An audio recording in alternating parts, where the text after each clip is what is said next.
you been here? No, I've been. You've been in a bunch of Kubas, right? Oh yeah, I've been to since 2002. Oh, baby genius. Okay. Yeah, awesome. because I used to run the vampire game here when I used to be head storyteller for San Francisco for One World by Night. I was involved with LARP for a very long time. Yeah, didn't you start that with your sister? Yeah, with my sister. So Tina and I did Vampire. Thank you for my service. For real. That is such. Vampire is how I got into LARP. Thank you. Oh, you're welcome. You're welcome. Wow, I guess we're already recording. So, hi, this is Ryan Omega here at Life Action Roleplay. In our audience is Jason Serrato, producer from many, many, many things. So I want to give out a shout out to him. But in the meantime, let's go ahead and introduce the people around the table, starting at my left. Hi there, I'm James Medina. I've been a LARPer for many years. I've been doing Dystopia Rising, Twin Mask, and cell phone noises from across the table, as well as a number of one-shot LARPs, which have been pretty fun, and I've enjoyed them over as time has gone by. And I'll be doing some more fun streaming things in the future, as well as some fun prop making. Hi, I'm AJ Thurston. I've been LARPing, at least with Dystopia Rising, for a few years now, and done a couple of one-shot LARPs at different conventions that I've gone to.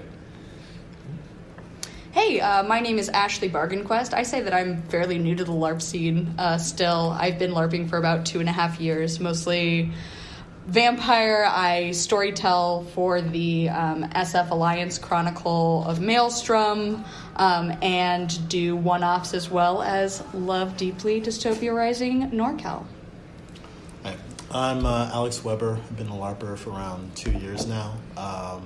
Got my start in a buffer LARP called Alliance, the San Francisco chapter, of which Ashley just mentioned. And for the last 8 months, I've been playing in DR NorCal and fallen in love with it. All right.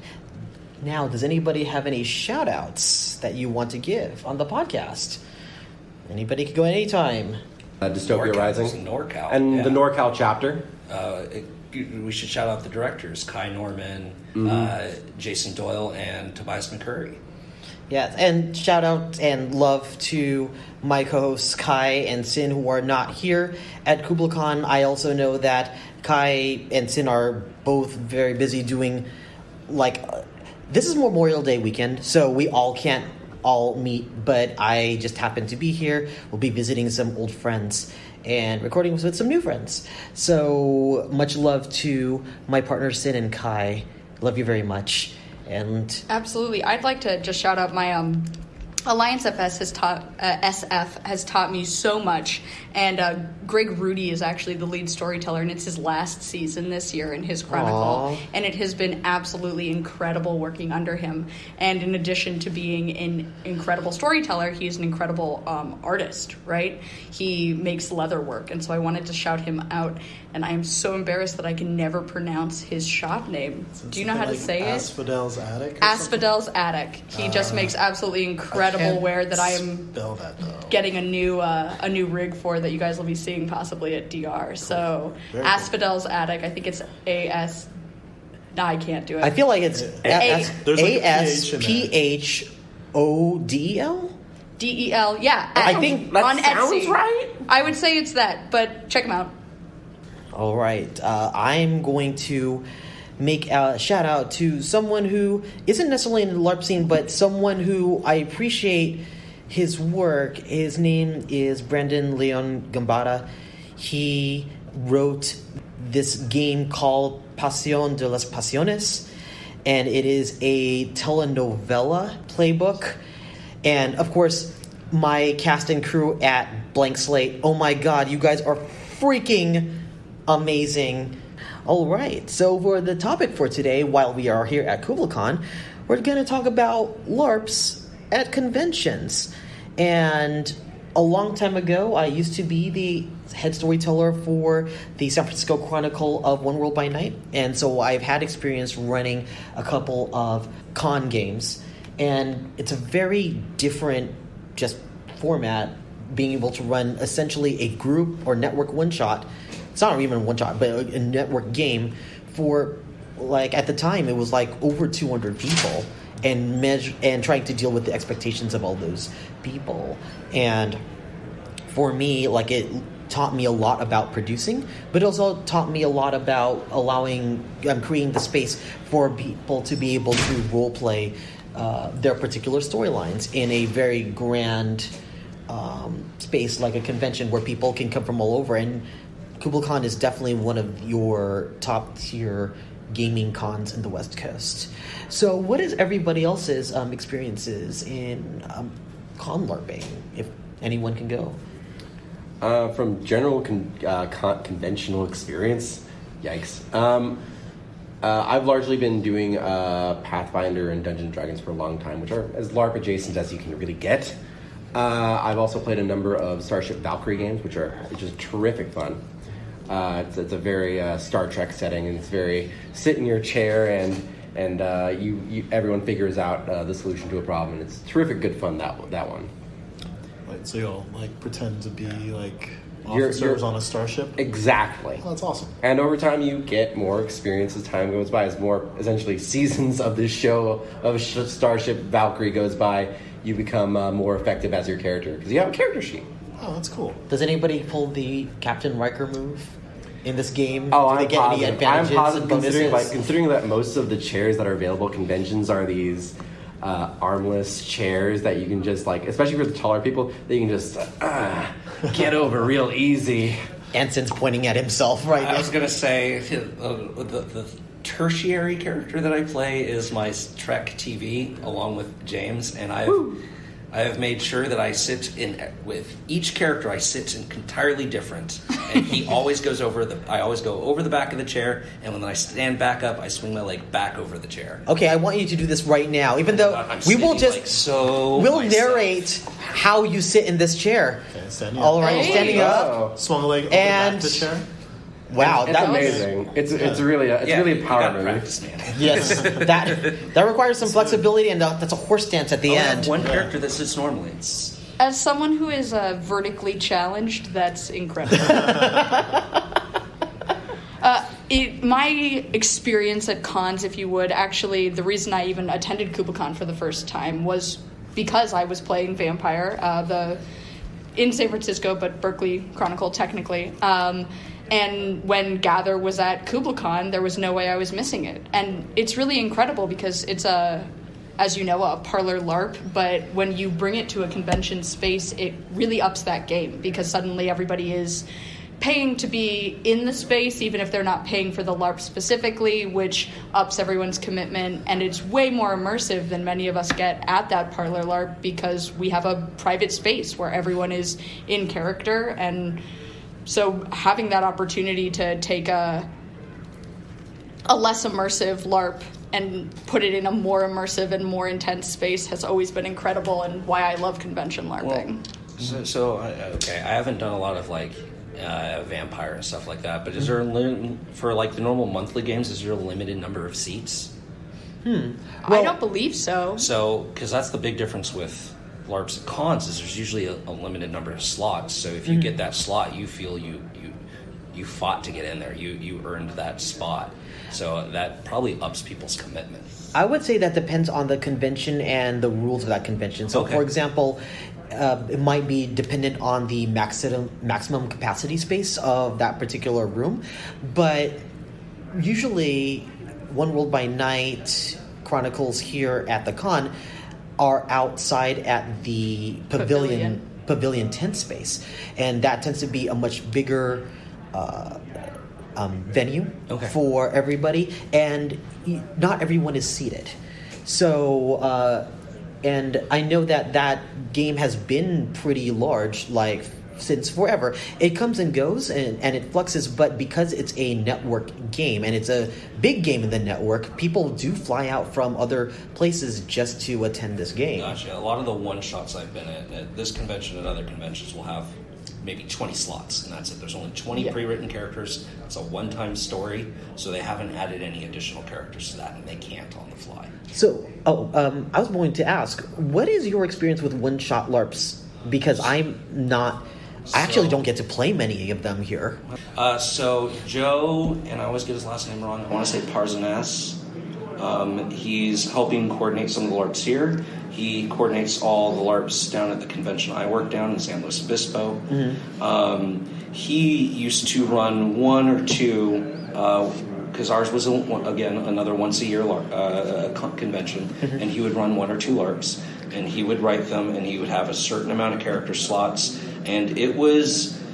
because we do a sign-up sheet system, you put out the sign-up sheet. As soon as it drops at a specific time, everyone rushes the table. His always filled the fastest. Oh, wow. Okay. So there would be 20 to 25 slots. They'd probably be gone in about 10, 15 minutes. You'd have whole entire groups trying to get in. So one person would get in, and they'd have like 6 other names with them and stuff like that. So it was always a real shot to get in there. But that was like one of the things is everyone would plan their weekend around that. That was the one thing they really wanted to do, was get into one of the maybe 1 or 2 LARPs we're running that weekend.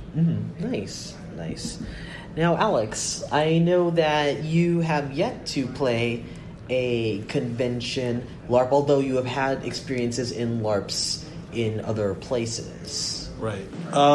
So yeah, I actually haven't come to a convention to participate in any LARPs before. I've done several different overnight boffer LARPs, so I kind of like dove in like head first into like the LARPing scene. I hear that a lot of people's first experiences are with parlor LARPs and things like that because it's less commitment. But soon as like I saw what LARPing was about, I really wanted to be in it, so I just kind of dove in head first. Yeah, I'm going to try to play Vampire tonight. I've only played one other game, and after going and participating in like something like an overnight boffer LARP, which is like really immersive, I had fun with it, but it kind of wasn't like the same thing. It's kind of like I don't know, like it's the difference between drinking like fruit punch at a frat party and like doing shots of like fine scotch. Really, sure, yeah, exactly. Both have an excellent place, I find, but different flavors. Yeah, for sure. But maybe the con scene's a bit different, so I'm like interested in finding out about that. Yeah, cool. For those who have done, you had something. Story time. Yeah, story time. And I'm going to drag one of our directors into this. So we used to do we called it Campus of the Dead. And what it was is during the convention there would be since ours is on a college campus, there would be zombies going on outside, and it was a Nerf thing. And you would go around and there would be people with sashes on, and if you shot them you would get one of their cards and you would go and register it for your kill. And that would go for the whole convention, a full 2 days. And that happened, I think we did that 2 or 3 times. And Jason Doyle, Aaron Ludlow, and I were all like, this is really cool, we need more. So they searched around and they actually found Dystopia Rising SoCal, and that had to be either 2014 or 2015. So were the zombies allowed to attack you? Yeah, so you were running around with your Nerf guns and you had a sash on it, and all their job was to basically like flag football style, grab the sash and pull it off of you, and that was a kill. Okay, so we had this at my old university campus, Humans versus Zombies, yes. Right? And I was always terrified to play it because like people would go during the day and you would see like someone who was a zombie with like their band on like rush someone on a bike, and it would just like be scary as heck to watch it happen, but I also like kind of wanted in on it. Yeah. So I've always wondered what the mechanics of those zombies are, like if they're runners, if they're like clearly they have to be able to be runners, but smart, like how do you limit what a human zombie player can do? I mean, with ours it was we just walk around a campus until we find someone with a Nerf gun in the sash, and then you just go for them. And yeah, you coordinate to cut them off. People would, since it's a school, people would hold up in corridors, stairwells. What? Oh, God. Yeah. There was a point where I think Jason and a few other people were stuck on a stairwell because there was no way out at the top of it for maybe 20 minutes, half an hour with about 20 zombies at the bottom of the stairwell just waiting, and they'd take pop shots off at us, and we'd go and run off, and you could go and basically heal, like respawn, go through your 5-10 minute respawn, come back, and they would still be up Why there. wouldn't you go up the stairs? Well, because they had a lot of Nerf guns with them. Okay. There was no ammo restriction. Ah. That's the big thing. It's what you can carry as long as it passes safety. To be fair, in the zombie apocalypse, you need a good pair of running shoes, like a bite-resistant jacket, and just as much ammo as you can possibly carry. And Jason Doyle is among the most. Hey, how many pockets just stuffed with Nerf bullets can I carry at any given moment? Aww. Absolutely. So all of us started playing in SoCal for a while. And then, of course, Aaron, I believe, switched over to Twin Mask and does that, I think, exclusively now. Mm-hmm. And then Jason went up north, and then I stayed in the area. And, of course, once NorCal opened, I'm like, cool, that's half the drive time and 20 degrees cooler. Now, actually, you mentioned earlier that there's something about the game being held at a con that makes things more immersive. Do people agree with that? Or in terms of coming to a con and thinking that you're going to be more likely to be in character or, like, dressing up in character? I would argue in the essence of this is yes, because you are signing up for the experience as opposed to going for the game and seeing what happens for a lot of boffer LARPs that you do outside. You are going specifically for the experience. You are often being given a character, and you read the sheet, and it's usually like character descriptions are no more than like 2 or 3 paragraphs and like very limited skill sets. And it's often has an overarching theme that fits the setting of this game. Largely, that theme has, for a long time, been one of the old classics, the locked door case, a locked room mystery. And you often find yourself being more immersed in it because you are expecting to be in a 4-hour session of a very particular intense setting or character that you can aspire to be. I want to find one of these LARPs, right? Like, because I've never done like a one-off con LARP where you get kind of given your character. The one-off that I did was based on an old book called The Grey House, and it was this brutal. Oh my God! It was a brutal Nordic LARP. It was based absolutely off of incredible. Russian literature, so even more. Brutal in that way. That sounds scary, actually. It was. It's this house that's like half alive, half not alive. All the kids are disabled in some way, so they're either that's wonderful. Oh my God, wheelers that's or like are terribly missing clever. arms. They're all like, oh my God! It was absolutely incredible. Oh God, I want to play this. Yes, we should absolutely try and get the person who ran it again. Unfortunately, she's on her way to Princeton, so I don't know if that's going to happen anytime soon. Probably not. But bringing it back to this, I've never played one that I was just handed that wasn't like based on a piece of, media in some way that I didn't have more information about the character. So I think it would be really incredible to do almost that murder mystery-esque situation. I know for Vampire, it's so much more immersive, I find, at convention, because when we do Vampire like every month, it's in a public space. So we play generally for the Berkeley and San Francisco chapters at the Embarcadero. So, we're outside, and you do have to pause to let people through, and you can't get like too over the top. If you let out a blood-curdling scream, you're not invited back.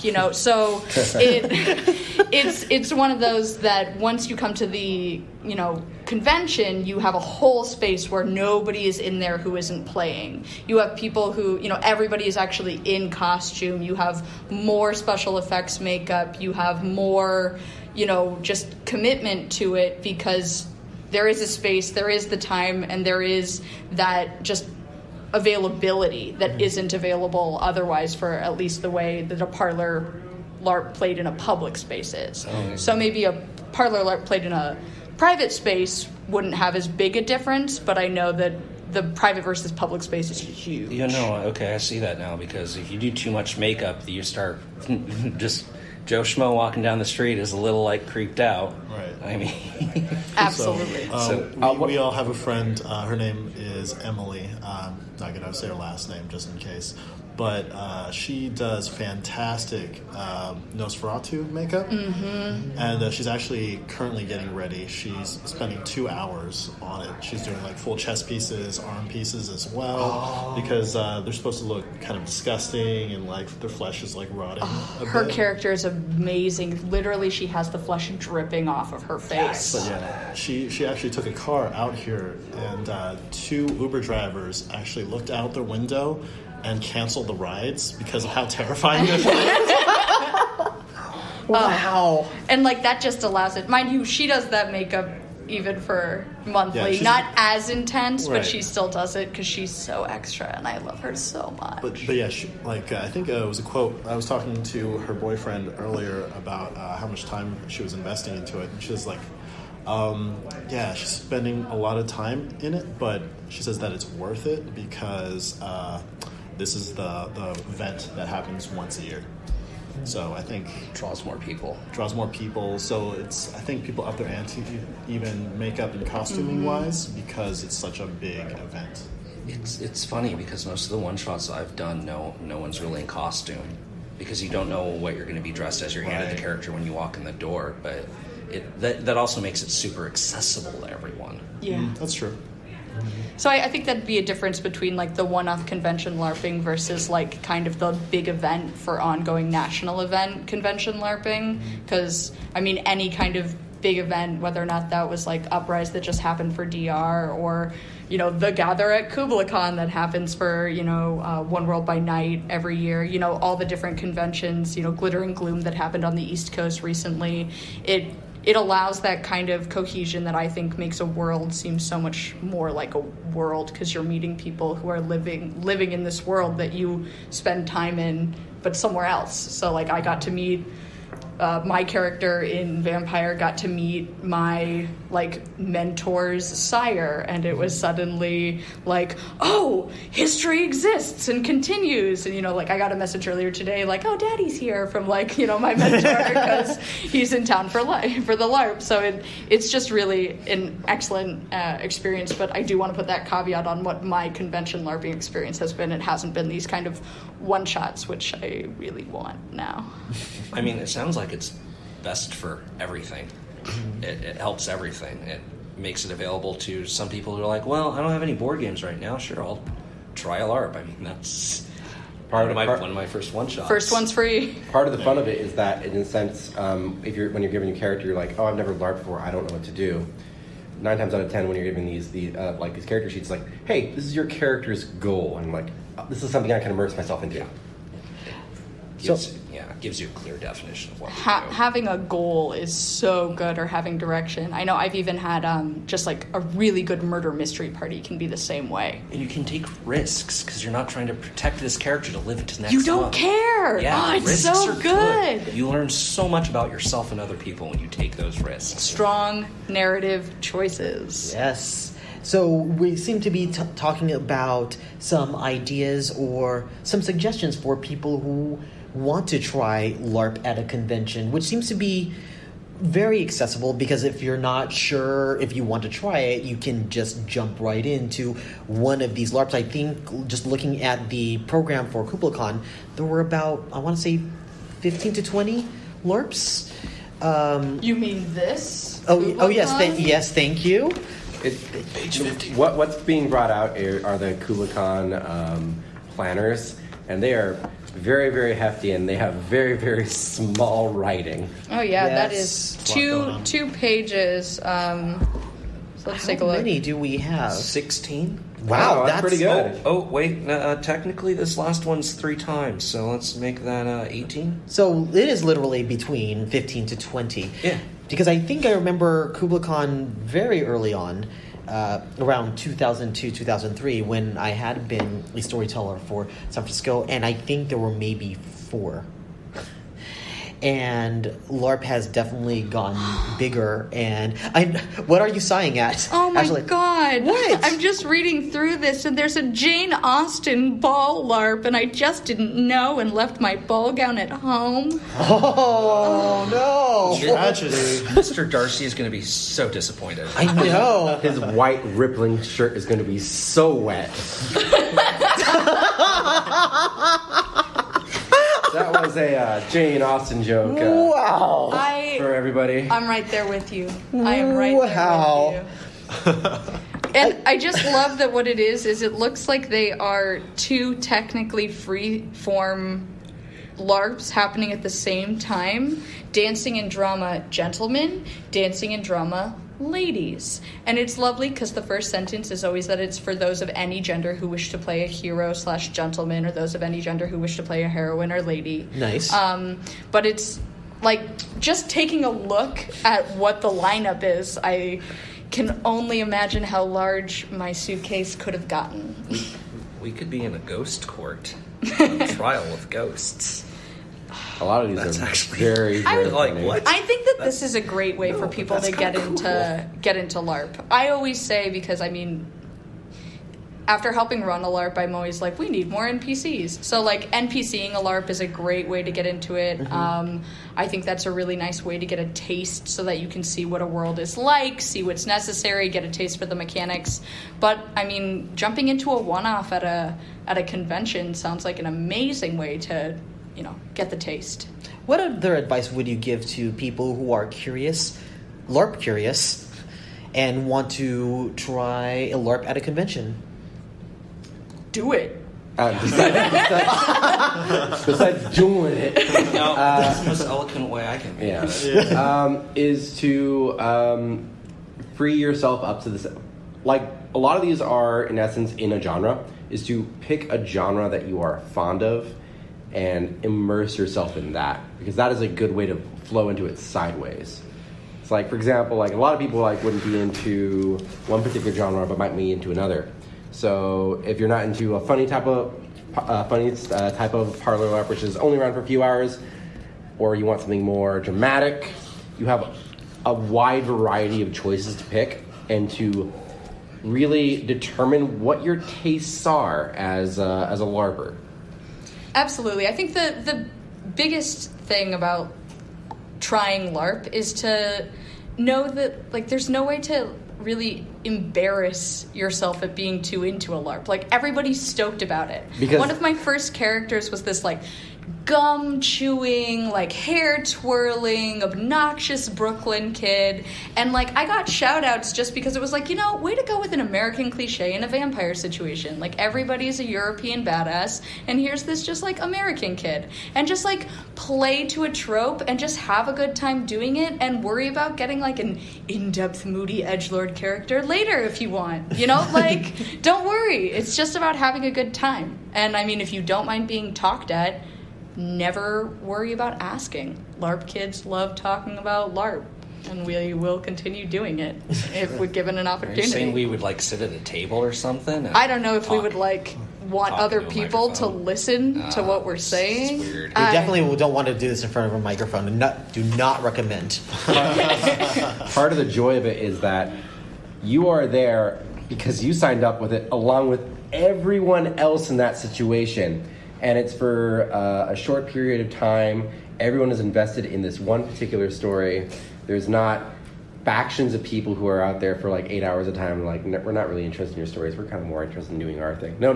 Everyone is doing this one story that they are all part of. And so that's a good way to remind people that one-offs are a good way to start, because I know that NPCing, you can get a little bit ignored, you can get a little bit left behind, because in a long-standing LARP, people have like the stuff that they're doing, like the goals that they have been reaching, and totally understandably, if they've been working at this for months, years to get this goal, and this is the situation, like, unfortunately they're not gonna stop and have that conversation. Although I love when players actually take the time to stop and have that conversation with both NPCs and new players, and I strive to do it every time I play. But those one-offs really offer the distraction-free situation. Speaking of one-offs, I want to read this Oh my one God. listing. It is Oh, bless. just Thank you. amazing. So this is one of the homebrew games that's being offered here at Kublacon. I think we all just looked at this and I'm like, I want to play this. It's too bad that's already done. It was this morning. Gosh, it was this morning. Okay, so it's called Homebrew LARP, Days of Our Knives, a magical telenovela ninja love story. And here's the description. Like the sword slices the body, so are the days of our knives. Famed ninja master Haratu has died, and you are among his family, friends, and favorite students that have gathered to mourn his passing. But even grief cannot stop your world from breaking down around you. Betrayal, ninjas, love lost and found, pirates, arch rivalry, all of it is here. Can you confront your past, live out your passions, backstab, and survive in this soap opera world full of drama? Yes. I want... It is such a great description for a game. I just want to take off my shirt, turn it into a ninja mask, and just jump into the room. I mean, I'm going to tell you right now, the characters are going to have that level of flavor on each of them too. Oh my god, it's just such a good description.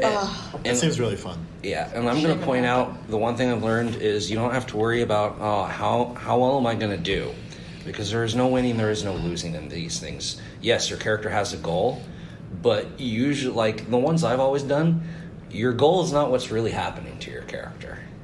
I once went through, I think it was a 6-hour LARP based on Star Trek. It was based on Artemis, if anyone remembers that. Mm-hmm. But somebody had turned it into a full-on LARP. Actually, it was Jason who had done it.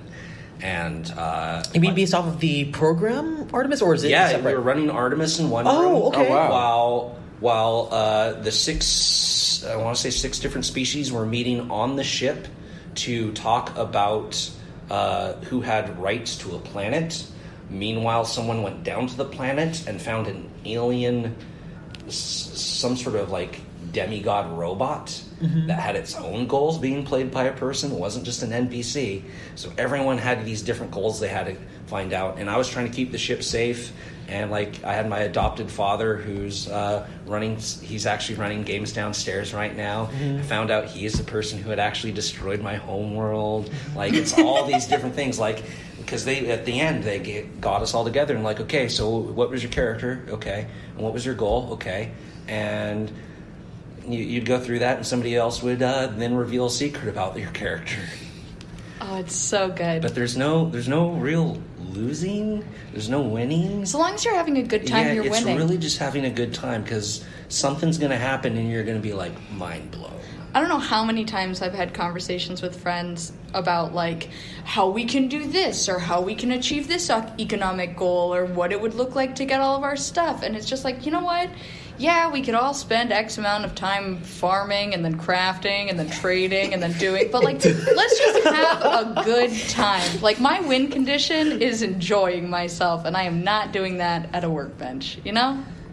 And if you're doing it at a workbench, like, no shame. Like, if that's your jam, like, get it, you know? And I love it. But it's all about, like, whatever you want to be doing, do it. Well, I can see that that's, like, a benefit to kind of, like, a one-off or, like, a parlor LARP is that, like, there's less of this persistence, like, of a character. And you can just play with things a bit more because you have just, like, this one, like, kind of character you're embodying just for a little bit. And, yeah, you can just, like, play with that. Mm-hmm. Oh, yeah. No, it's, like I said, it's almost like the best murder mystery party, right? I did a ghost ship murder, or ghost ship writer murder mystery of Would you consider murder mystery a LARP? Well, kind of. Absolutely. Absolutely. It's live. It's live. We're role playing. It was. I mean, I was. Action. All you were given was like by. I think it was Ghost Ship Mysteries wrote it, and it was absolutely incredible because they would give your character. They'd give you your character based on if you asked for anything. My request, because it was a Wild West party, was like, I want to wear a hoop skirt. Like, give me anything you want. I want to wear a hoop skirt. And so they wrote the characters, and they just wrote them all and gave us like in scene 1, like, your goal is to do X. In scene 2, your goal is to do Y. And it was just like, faint as much as you possibly can. Be shocked. And so Is there there a was fainting couch? no, just straight on the floor, just in a hoop pile. And it was just like, What a champ! it was magnificent. And like, just it was all about like not feeling silly doing it and just going for it. And I think that the same applies to any kind of one-off LARP. If we hated tropes, we wouldn't put them in everything. Exactly. Archetypes are pervasive for a reason. It gives you something to go off of. Mm-hmm. Yeah. For many years, I've always explained LARP as murder mystery to several people because they immediately got it. But now that LARP has become, I don't want to say a lot more mainstream, but definitely at the point where I remember when I started doing LARPs around the year 2000, the moment you said LARP, people would kind of point and laugh a little bit. You're throwing fireballs, right? You're throwing fireballs. That's a classic video. Yeah. Fireball. Yeah, fireball. Exactly. But nowadays, people do equate it to a combination of Dungeons and Dragons and cosplay, and suddenly I usually get the impression of, I want to try this. Now, it could also be they're talking to me and they know that I do LARP so often, so they're not going to just mock me in front of my face. Real. You know, it might, but I do feel that nowadays LARP does feel more accessible. Because when you also look at theme parks, now that you have things like, and I always refer to the Hogwarts in Universal Studios, where you can dress up as a Hogwarts student and they treat you Like a Hogwarts like a student. And I didn't know they would treat you like a Hogwarts student. Absolutely, like everyone. 10 points from Gryffindor. Yeah, Bold that of is you it. to assume that I'm a Gryffindor. Right. And so I'm like easily Slytherin. Yeah. Oh, please, come on. You don't think I'm cleverer than that? By the way, Oh. let's put all our houses on the line. So, Okay. I am definitely a Hufflepuff. You are definitely a Hufflepuff. We Love me some live Badger. together. We die together in droves. All right. Oh, what would you think I am? Sort me. You don't have one yet? You know what? I've never done any of those tests. Oh. All right. So after this, we're definitely going to do a test. Yeah, we have to do this afterwards. See, for me, throughout my childhood, it was always a discussion about whether or not I was a Gryffindor or a Slytherin, and it all depended on blood, right? How pure was I? That was really the question divider. But then I took like a second test as an adult, and I got Ravenclaw, and I was table flipping mad, like so angry that they had sorted me into Ravenclaw, and I like angrily read all of their materials and was like trying to prove them wrong, and realized that I had just angrily researched everything that they had said about it, and was like, oh, That is such a Ravenclaw thing to do. touche. You Raven Rage. And so I fully accept my house. Alex, Oh man. I don't even know. Gryffindor. Gryffindor. you are definitely 100% Gryffindor. Gryffindor. Okay, all right. Yeah, I guess I'm Gryffindor. How many times have you run in a battle to save people? Oh, too many. Okay. Yeah, too Yeah. many. And I- Larp- Well, Larp- another and as Hogwarts, Yeah. you learn a lot about yourself. I am equal parts Ravenclaw and Slytherin. Really? Yeah. But you're so fluffy. Very fluffy. Well, I have I been was eating a gonna lot, put you as but That's I what was he. gonna have you be like a Slitherpuff. That's what he wants Oh, you to no. think. no, I overthink a lot. Okay. But I also am interested in the dynamics of power, not because I want to be more powerful, it's because I always Everybody like to. wants to be more powerful. I like to empower other people to do things. So it's one of those like lifelong Sure you're causes. Not a Slitherpuff? No. Isn't that more Hufflepuff? Because that's about keeping your friends happy as opposed to Loyalty and yourself. charity. I will Yeah. absolutely accept your Slitherclaw. I'm into it. Slitherclaw, yeah. Well, I had thought about that, but the reality is that means like really studying power and seeing how it works, and that's Could be a not really. Ravenpuff. See, I would love to do Ravenpuff, but I did take the Pottermore test, and it actually says you are equal parts. That's amazing. Yeah. So, and I've done it twice, and it still said That was Okay, equal parts I accept it. Ravenclaw, Slytherin. You're just so nice. It just goes to show that there are a lot of bad, stereotypes about Slytherins, and they are not bad people. Ambition has been demonized in so much of society. Bluty, McBluterson. Citation.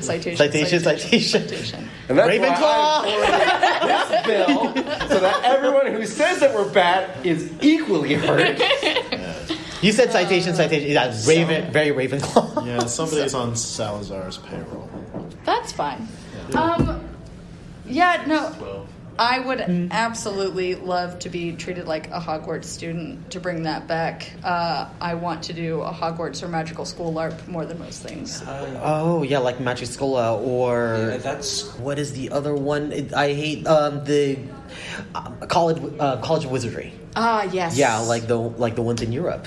Mm-hmm. Or I've heard there are loads. There's one in America now that was having some trouble. Magischool has gone off in California, hasn't it? Yeah, Magiscola. Yeah. That yeah, one? Magiscola. New World Magiscola. Yeah, that's in the States. Okay.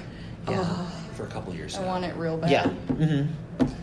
One of my friends went to it, I think, like 2 years ago. Mm-hmm. They have a good experience? I believe so. Nice. All the pictures are happy as clams. So. Cool. Yeah, we had someone read on our podcast someone's proposal for marriage at the College of Wizardry in Europe. It was beautiful. It was so good. Was it in character proposal or in and out of character proposal? Basically, from what I understand, like there were things that happened in character, and as soon as game was called, then the proposal happened, and it was a long plan for it to do so. That's The long beautiful. con. The long con. So it is nearly time to end this podcast. Thank you for joining me, and I also want to thank our people over at Patreon that support us in the ability to make these podcasts. So, shout out especially to Twin Mask, to Treasure, to Vivid Vivka, to Aaron, to Talon, and Sam Sanchez. Thank you so much for being able to support the podcast and my time here at Kublacon to make more content for you. I'm probably going to try to record a couple of other podcasts while I'm here. So in the meantime, let's go around the table, and where can people find you on the internet? I'm going to start in the reverse. Don't follow me on the internet. Just come out to DR NorCal and interact with my character, Royce Mustang. Absolutely. Don't find me on the internet. Find me in live action roleplay. Come and play SF Alliance, either Maelstrom or Enerit, or come and play DR, Dystopia Rising NorCal, and meet Charlie Pinkerton, right? Charlie Campbell of the Pinkertons, Chief Inspector. Yep. She is so freaking adorable. Oh my god. And then she brings out the knife. Yeah.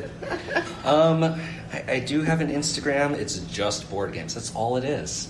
And that's Forerunner, PFHORRUNNER. Otherwise, actually, just please come and interact with us at Dystopia Rising NorCal. I play the Liskarian. Waiter, hi friends, how are you doing? Are you gonna finish that? I love I'll it. literally eat your hat right now. How much do you want for it? If you by chance, come on. No way. Absolutely no way.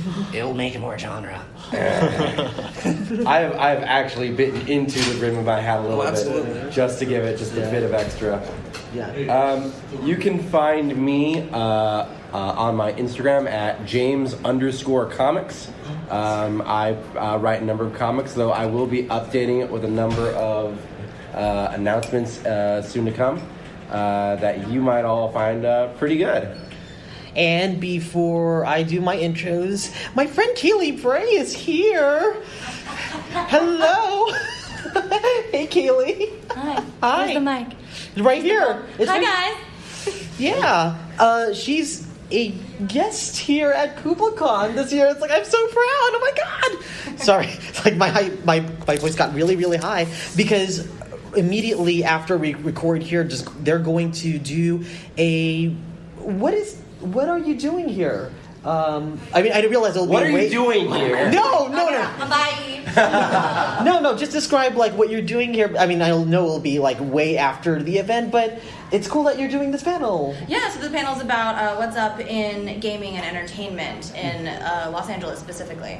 Nice. So we're going to talk about D&D, tabletop games, and how that's going on Twitch and live shows and conventions there, and what the community's like down there. Oh my god, not that I'm not familiar at all with this at all. Yeah, I'm not sure you're familiar, but there's a couple of tabletop things happening. Are you sure? Is it a thing? I don't know. I don't know. Thanks, Kaylee. And this is Ryan Omega here. You can find me on Instagram under Ryan Omega, under Twitter on Ryan OMGA. You could find my show Blank Slate, a LARP murder mystery, but now political intrigue. It's a cross between Game of Thrones and The Sandman.